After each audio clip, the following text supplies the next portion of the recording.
నమస్కారం వార్తలకు స్వాగతం. ముందుగా ముఖ్యాంశాలు. మాజీ మంత్రి Srinivas Goud press meet, Congress party తీరుపై fire. TDP leader press meet, పలు అంశాలపై వివరణ.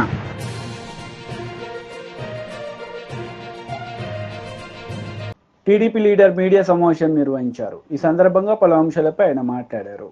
మేము అన్న మాట నిలుపుకుని ఒక్కొక్క పథకం ప్రజలకు అందిస్తూ ఉంటే ఆ ప్రజల నుంచి పెద్ద ఎత్తున ఎన్డీఏ ప్రభుత్వానికి వచ్చినటువంటి స్పందనను చూసి ఓర్వలేక ఈ 30 రోజుల్లోనే ఈ యొక్క విషపత్రిక కానీ ఏదైతే వైఎస్ఆర్సీపీ ప్రజలు గుణపాఠం చెప్పినా గుణపాఠాలు నేర్చుకునేటువంటి నాయకులు కానీ మాట్లాడేటువంటి తీరు మీరందరూ కూడా చూశారు. ఈ 30 రోజుల్లో ఏదైతే ఆ రోజు విశాఖ ఉక్కు ఆంధ్రుల హక్కు అని తెచ్చుకునేటువంటి విశాఖ ఉక్కు ఫ్యాక్టరీ ఏదైతే ఉందో, మరి ఆ విశాఖ ఉక్కు ప్రైవేటు పరం అయిపోతూ ఉంది. చంద్రబాబు నాయుడు గారు, పవన్ కళ్యాణ్ గారు కూడా అంగీకరించారని వక్ర భాష్యాలు చెప్తూ అబద్ధాలు చెప్పారు. అది మొన్న కేంద్ర మంత్రి ప్రకటనతో ఆ వైసీపీది విష ప్రచారం అబద్ధం అని చెప్పి తేలిపోయినటువంటి పరిస్థితి. ఏదైతే ఆ రోజు 7,000 రూపాయలు పింఛన్ ఇస్తామని మేము ప్రజలకు చెప్తే చంద్రబాబు నాయుడు గారు 7,000 రూపాయలు కాదు కదా, ఉన్న పెన్షన్కి ఎసరు పెడతారని విష ప్రచారం చేశారు. మొన్న జూలై 1వ తేదీన 7,000 రూపాయలు పింఛను అక్షరాల వాళ్ళు మరి పట్టికెళ్ళి ఇవ్వడంతో అది అబద్ధమని తేలిపోయినటువంటి పరిస్థితి. ఏదైతే ఎన్డీఏ ప్రభుత్వం వస్తే ఇంటింటికి పింఛను అందదు, గతంలో మాదిరిగా మళ్ళీ మీరు ఏదైతే సచివాలయ చుట్లు లేదంటే మరి పంచాయతీ ఆఫీసులు చుట్లు తిరగాలని చెప్పి అబద్ధపు ప్రచారం చేశారు. అది కూడా మొన్న జూలై 1వ తేదీన ఇంటింటికి వెళ్ళి సాక్షాత్తు ఆంధ్రప్రదేశ్ రాష్ట్ర ముఖ్యమంత్రి దగ్గర నుండి మరి అందరం కూడా ఇంటింటికి వెళ్ళి గడప దగ్గర ఏదైతే పింఛను అందజేశామో అది కూడా అబద్ధమని తేలిపోయినటువంటి పరిస్థితి వైఎస్ఆర్సీపీ ప్రచారం. అదేవిధంగా ఏదైతే ఉచిత ఇసుక అమలు కావడం లేదు, అక్కడ కూడా మరి 1,200, 1,400 పెట్టి కొనుగోలు చేసి ఇది ఉచిత ఇసుక ఏంటని ఏదైతే మీరు అబద్ధపు ప్రచారం చేశారో ఈవేళ ప్రజలే మేము ఏదైతే ఎగుమతి ఛార్జీలు బాట ఛార్జీలు మాత్రమే పెట్టుకుని ఇసుకను ఉచితంగానే కొనుగోలు చేసుకుంటున్నామో, ఉచితంగానే ఇసుకను ఇంటికి తీసుకెళ్తున్నామని ఏదైతే ప్రజలు చెప్తూ ఉన్నారో దానితో అది కూడా మీ విష ప్రచారం అంతా కూడా అబద్ధమని తేలిపోయినటువంటి పరిస్థితి.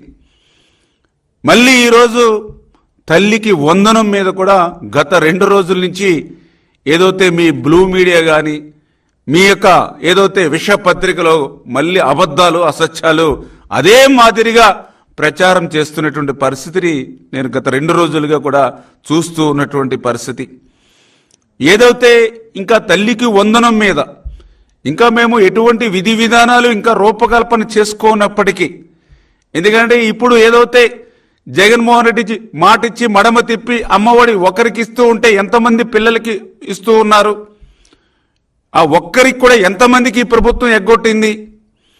మేము ఏదైతే హామీ ఇచ్చినటువంటి ప్రకారం 2 ఉంటే ఎంతమందికి, 3కి ఇస్తే ఎంతమందికి, ఎంతమంది పిల్లలకి ఇస్తే ఎంత మనం బడ్జెట్లో మరి పెట్టాలి, ఇటువంటి వాటన్నిటినీ కూడా మేము ఇంకా విధి విధానాలు ఇవన్నీ కూడా ఆలోచన చేసి ఈ తల్లికి వందనం ఎప్పటి నుంచి ప్రారంభించాలి అనే దాని మీద ఇంకా మేము ఆలోచన చేస్తూ ఉంటే మరి ఈలోపుగానే తల్లికి వందనం మంగళం పాడినట్లుగా మరి వీళ్ళు విష ప్రచారానికి పూనుకోవడం అంటే చాలా చాలా సిగ్గుచేటు. ఎందుకు సిగ్గుచేటు అంటున్నానంటే తల్లికి వందనం గురించి ఈ వైఎస్ఆర్సీపీ నాయకులకు మాట్లాడేటువంటి అర్హత లేదు అని ఎందుకు చెప్తున్నానంటే ఆ రోజు ఏదైతే అమ్మ ఒడి గురించి ఆ రోజు ఎన్నికలకు ముందు ఇంటింటికి ప్రచారం చేసినప్పుడు ఆ రోజు చాలా క్లియర్గా మీ ఇంట్లో ఎంతమంది పిల్లలుంటే అందరికీ కూడా అమ్మ ఒడి ఇస్తాము, 2 పిల్లలుంటే 30,000 రూపాయలు ఇస్తాము. ఆల్రెడీ ఇప్పుడే మీకు ఈ ప్రెస్ మీట్ అయినట్టు నా వీడియో కూడా స్వయంగా ఆ రోజునటువంటి ముఖ్యమంత్రి బీజేపీ లీడర్ మీడియా సమావేశం నిర్వహించారు. ఈ సందర్భంగా పలు అంశాలపై ఆయన మాట్లాడారు. చాలా మీరు మాట్లాడారు. కాళేశ్వరంలో జరిగిన అవినీతి గురించి గతంలో సిబిఐ ఇవ్వాలని చెప్పి మీరే అడిగారు. కాళేశ్వరంలో జరిగినటువంటి అవినీతి విషయంలో ఒకవేళ సిబిఐకి ఇస్తే ముఖ్యమంత్రి గారు ఆ రోజు పిసిసి అధ్యక్షుడిగా స్వయంగా చెప్పారు, ఒకవేళ నేను నిరూపించకుంటే రాజీనామా చేస్తాను, రాజకీయ సన్యాసం తీసుకుంటామని చెప్పారు కదా. ఈ రోజు ముఖ్యమంత్రిగా మీకు అన్ని అధికారులు ఉన్నాయి కదా, సిబిఐకి ఈడీకి ఇవ్వాల్సినటువంటి మీరు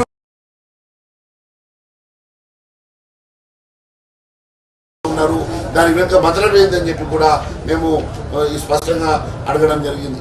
ఫోన్ ట్యాపింగ్ అంశంలో కూడా మరి ఇప్పటి వరకు మరి దాని విషయంలో ఎందుకు సిబిఐకి ఇవ్వాల్సినటువంటి మీరు సిబిఐకి ఎందుకు ఇవ్వడం లేదు, మరి సమగ్ర నివేదిక ఎందుకు మరి పబ్లిక్ డిమాండ్లో పెట్టడం లేదు, దాన్ని పూర్తిగా ఎప్పటిలో మనం పూర్తి చేస్తారని చెప్పి కూడా అడగడం జరిగింది.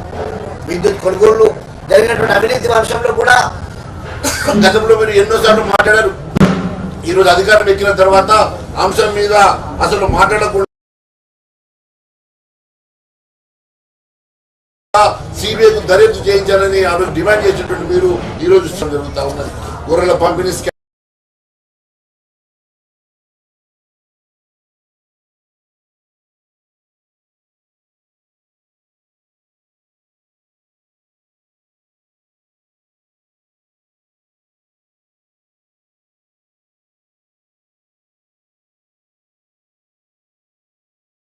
లోపల మీరు మరి కాలేజీలకు రియంబర్స్మెంట్ ఇస్తారు, మరి పేద విద్యార్థులు ఉన్నత చదువుకోలేని దుస్థితిలో ఉన్నారు.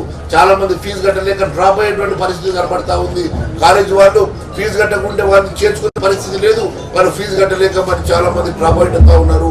ఎంతో మంది మరి చదువుకునే మరి యోగ్యత ఉన్నటువంటి వారు మరి ఇష్టం ఉన్నటువంటి వారు కూడా ఈరోజు చదువుకునేటువంటి దుస్థితులు, ఆర్థిక పరిస్థితులు వారిని అనుకూలించక ఈరోజు ఇబ్బంది పడుతున్నటువంటి వారికి మీరు ఏం సమాధానం చెప్తారు? మరి పేద విద్యార్థుల గురించి ఎందుకు మీరు అట్లా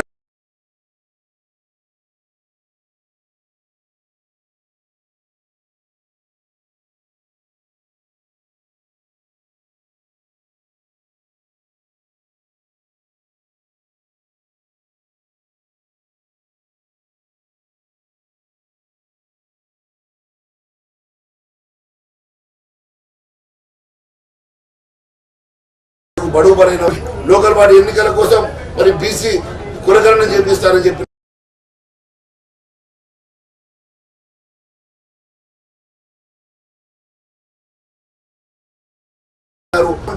ఇస్తామని చెప్పినటువంటి మీరు మరి ఇప్పటి వరకు బీసీ పెట్టాలన్న యోచన మీకు లేదా?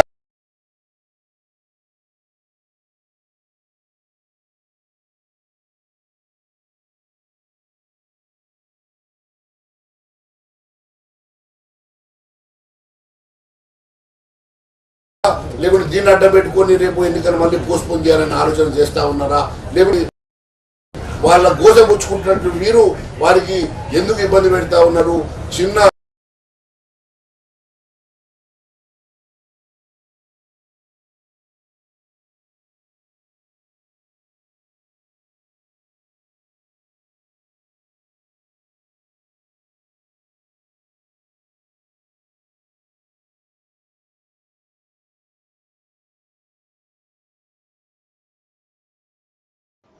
బీఆర్ఎస్ లీడర్ మీడియా సమావేశం నిర్వహించారు. ఈ సందర్భంగా పలు అంశాలపై ఆయన మాట్లాడారు. ఒకరు కేబినెట్ స్థాయి, ఒకరు ఎంఓఎస్. నా రిక్వెస్ట్ ఏంటంటే ఆంధ్రప్రదేశ్ రాష్ట్రానికి ఇవ్వడం మంచిది, ఎందుకంటే ఆంధ్రప్రదేశ్ రాష్ట్ర విభజన చట్టంలో చెప్పబడ్డది.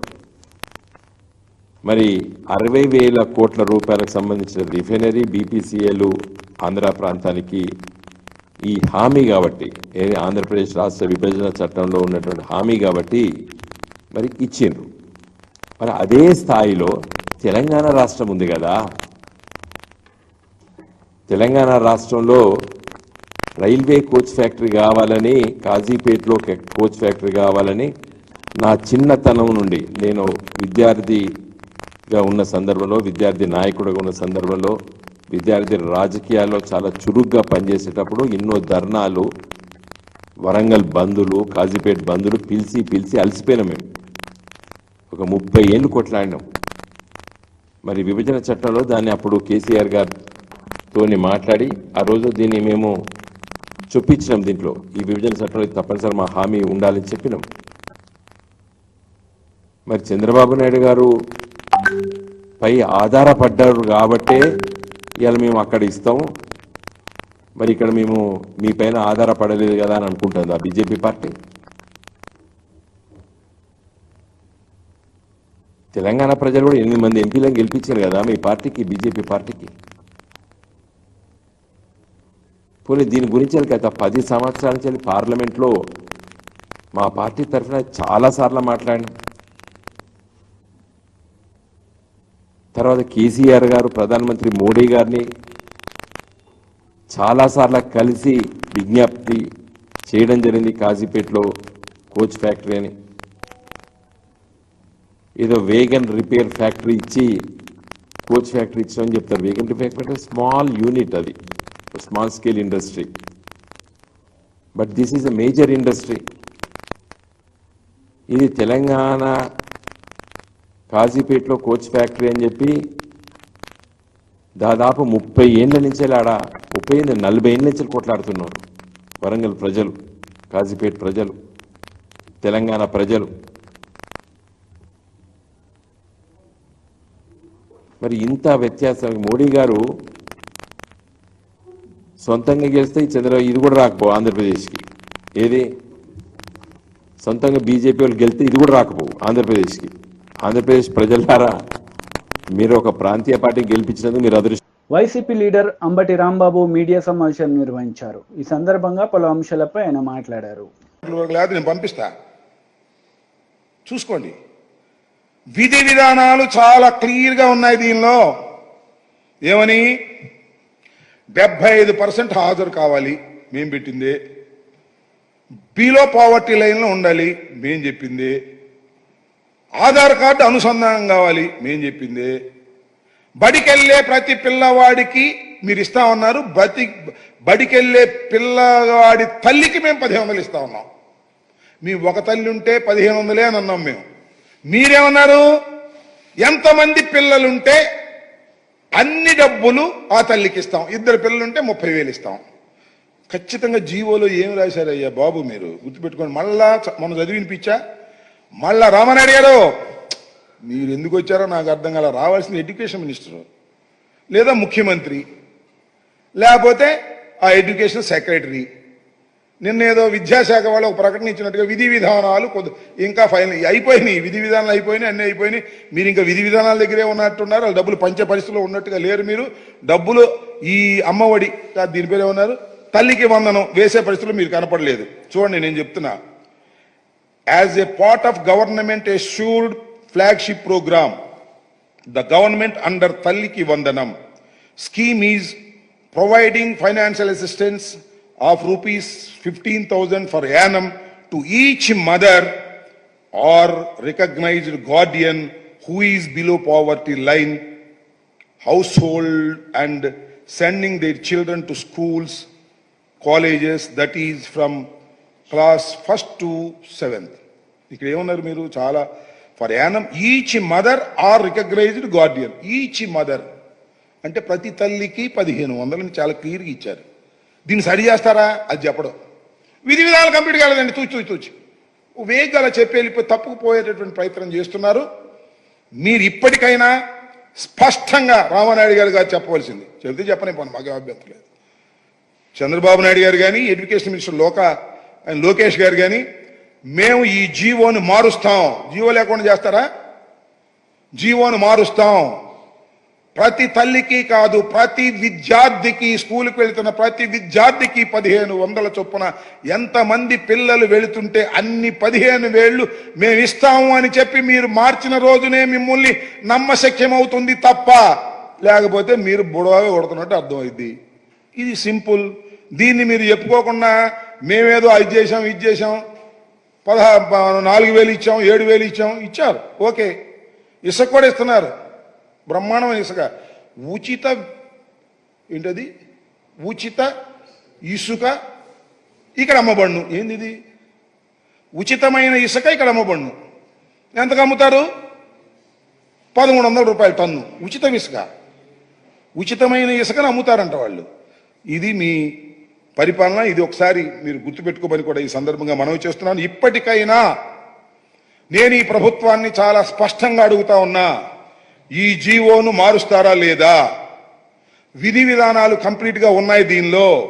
మీరు నాలిక మడతేసి తప్పుకోవడానికి ప్రయత్నం చేస్తున్నారు. అందువల్లే ముఖ్యమంత్రి గారు కానీ ఇంత పెద్ద ప్రోగ్రాం, ఇంత ఫ్లాగ్షిప్ ప్రోగ్రాం, ముఖ్యమంత్రి గారు హామీ ఇచ్చినటువంటి ప్రోగ్రాం, ప్రతి బహిరంగ సభలోనూ ముఖ్యమంత్రి గారు మాట్లాడినటువంటి ప్రోగ్రాం, ఈ ప్రోగ్రాంకి అమాయకుడైన మా రామానాయుడిని పంపించి, పాపం ఆయన కూడా ఏదో ఆయన ట్రోల్ అవుతున్నా అని చెప్పి ఆయన పంపించడం కంటే మీ అబ్బాయి లోకేష్ని పంపించి ఎంతమంది పిల్లలు బడికి వెళుతుంటే అంతమందికి మేము డబ్బులు ఇచ్చే బాధ్యత మాది, ఈ జీవోని అవసరమైతే సరిచేస్తాము అని చెప్పండి, ఈ వివాదానికి తెరదించండి తప్ప ఊకదంపుడు ఉపన్యాసాలు చెబితే అది ప్రజలకు నచ్చదు, ఎక్కదు అనే విషయాన్ని కూడా మీరు గుర్తుపెట్టుకోవాలి. ఇప్పటికీ మాజీ మంత్రి శ్రీనివాస్ గౌడ్ ప్రెస్ మీట్ నిర్వహించారు. ఈ సందర్భంగా పలు అంశాలపై ఆయన మాట్లాడారు.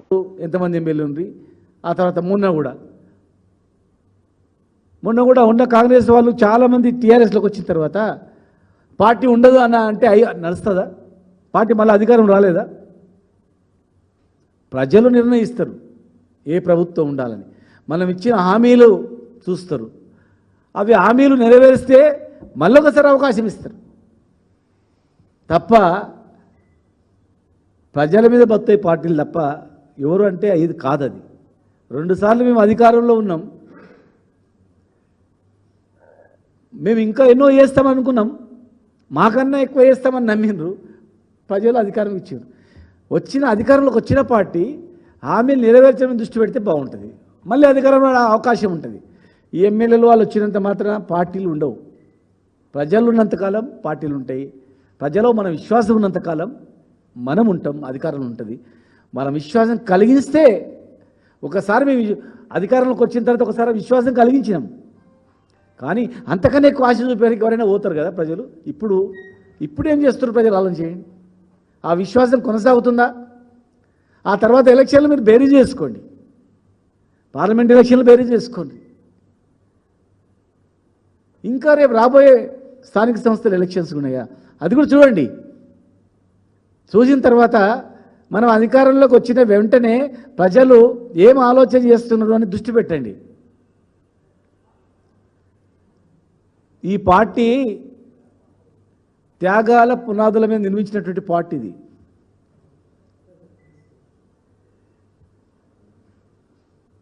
పుట్టినప్పుడు 2001 నుంచి తెలంగాణ వచ్చేంత వరకు ఈ భారతదేశంలో ఇన్నిసార్లు రాజీనామా చేసినటువంటి పార్టీ ఈ దేశంలో ఏ పార్టీ అయినా ఉందా? చూడండి, ఉంటే మీడియాకి చెప్పండి.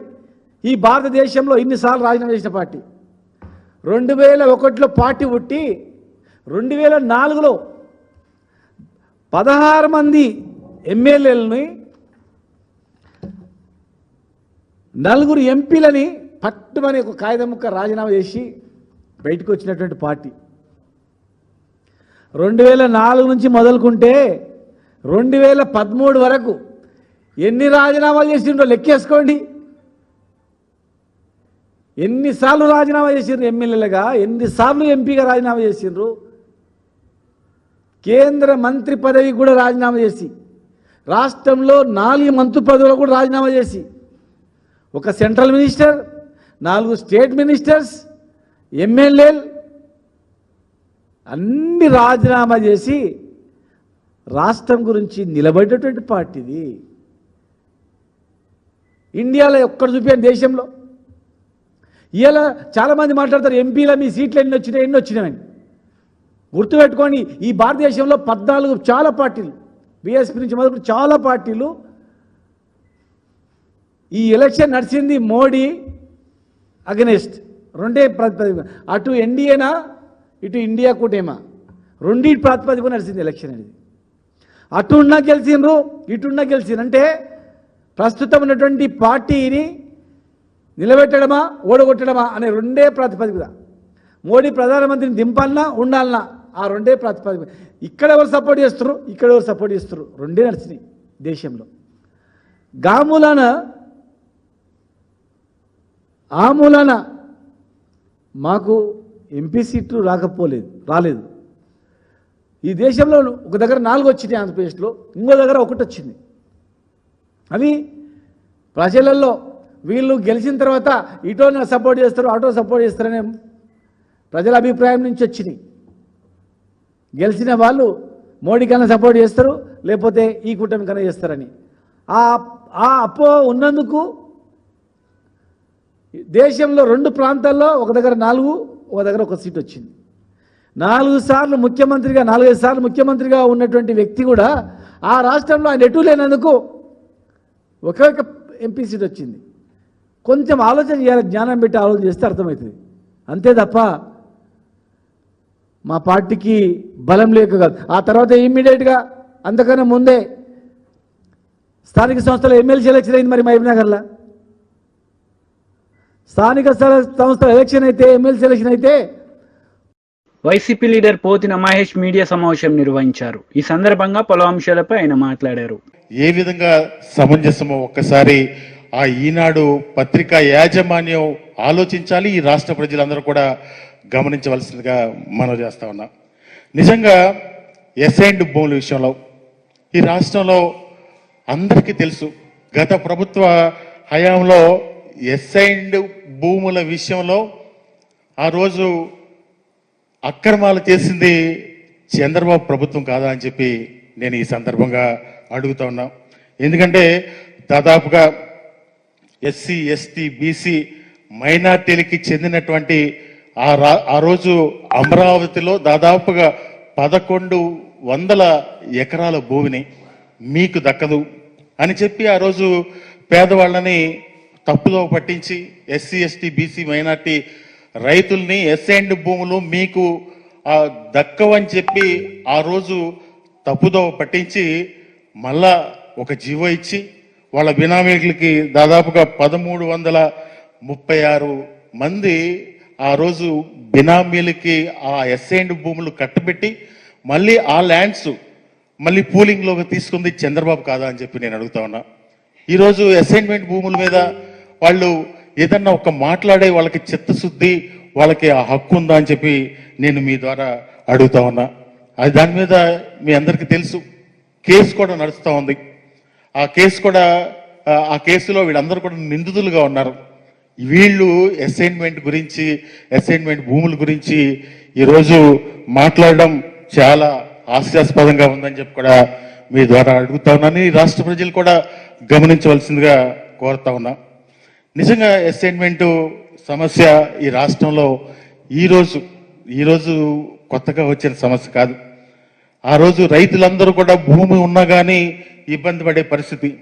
భూమి ఏదన్నా కష్టం వస్తే ఏదన్నా ఒక అరెకరం భూమి అమ్ముకోవడానికో, పావెకరం భూమి అమ్ముకోవడానికో లేని పరిస్థితి ఈ రాష్ట్రంలో దాదాపుగా 1954 నుంచి, అంటే ఈ 70 సంవత్సరాల్లో అసైన్ చేసినటువంటి భూములన్నిటికీ కూడా అటువంటి పరిస్థితి కలిగిన పరిస్థితి అంతా కూడా ఈ రాష్ట్ర ప్రజలందరికీ తెలుసు. కానీ ఏ రోజన్నా ఒక అరెకరం అమ్ముకోవాలంటే, ఏదన్నా ఒక కూతురు పెళ్ళొచ్చిందో, కష్టం వచ్చిందో, ఏదైనా ఒక అరెకరం భూమి అమ్ముకోవాలంటే కాగితం మీద ఏదో రాసుకుని అమ్ముకుంటే ఒకవైపు ప్రభుత్వం వైపు నుంచి ఎప్పుడు నోటీస్ వస్తుందా అని చెప్పి ఒక భయం. మళ్ళా ఈ కొనుక్కున్న వాళ్ళు కూడా రాత్రిపూట నిద్ర పట్టిన పరిస్థితులన్నీ కూడా ఈ రాష్ట్రంలో దాదాపుగా 70 సంవత్సరాల నుంచి నడుస్తూ ఉన్నాయి. అంటే పేదలకి ఎప్పుడు కూడా పేదలకి ఇచ్చినటువంటి ఆ భూమి విషయంలోనే ఈ 70 సంవత్సరాల నుంచి అందరూ కూడా ఇబ్బందులు పడే పరిస్థితులన్నీ కూడా మనం ఈ రాష్ట్రంలో చూసాం. అదేవిధంగా ఈ రాష్ట్రంలో స్వతంత్రం వచ్చిన తర్వాత వివిధ వర్గాల ప్రజలందరికీ కూడా అలాట్ చేసేటటువంటి భూములు స్వతంత్ర సమరయోధులకు కానీ, అదేవిధంగా మన ఎక్స్ సర్వీస్ మ్యాన్ కానీ వీళ్ళందరికీ కూడా అలాట్ చేసిన భూములన్నీ కూడా వాళ్ళు 10 సంవత్సరాల తర్వాత అమ్ముకునే అవకాశం ఉంది. కానీ ఈ రాష్ట్రంలో పేద ప్రజలకు ఒక్కళ్ళకే అటువంటి అవకాశం లేకుండా పోయింది ఈ చట్టం వల్ల. అంటే 1977 సంవత్సరంలో తీసుకొచ్చినటువంటి పిఓటి యాక్ట్ వల్ల, ఆ పిఓటి యాక్ట్ వల్ల భూమి ట్రాన్స్ఫర్ అయ్యే పరిస్థితులు లేవు. ఆ పరిస్థితులు లేని పరిస్థితుల్లో ఎప్పుడు కూడా పేదవాళ్లే చాలా ఇబ్బందులు పడే పరిస్థితుల్లో ఈరోజు జగన్మోహన్ రెడ్డి గారు ఒక ఆలోచన. వార్తలు ముగించే ముందు ముఖ్యాంశాలు మరోసారి. మాజీ మంత్రి Srinivas Goud press meet, Congress party తీరుపై fire. TDP leader press meet, పలు అంశాలపై వివరణ.